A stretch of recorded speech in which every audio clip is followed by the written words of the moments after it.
ନାରଦ ବ୍ରହ୍ମା କହିଲେ ଦଶରତ୍ନାକରୁ ଯା ପଚାରି ଆସିବୁ ତୁ ଯେଉଁ ମଣିଷ ମାରି ତୋ ପରିବାର ପ୍ରତିପୋଷଣ କରିଛୁ ସେ କର୍ମଫଳରେ କିଏ ଦାୟୀ?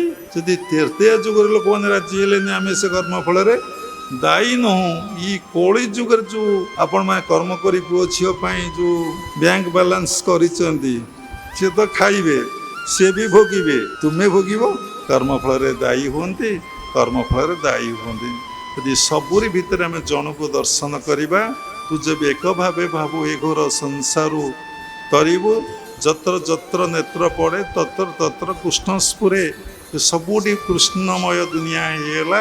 ଆପଣ କେତେ ଆନନ୍ଦ, ଯେମିତି କୃଷ୍ଣକୁ ଦେଖିଲେ ଆନନ୍ଦ, ଏ ଦୁନିଆକୁ ଦେଖିଲେ ସେମିତି ଆପଣ ଆନନ୍ଦ ହେବେ। ସେତେବେଳେ ଆପଣ ଗାଇବେ କି ସୁନ୍ଦର ଆହା କି ଆନନ୍ଦମୟ ପଟେଇ ବିଶାଳ ସଂସାର, ଧନ୍ୟ ମହାପ୍ରଭୁ ମହିମା ତୁମର ପଟେ ଅନନ୍ତ ଅପାର।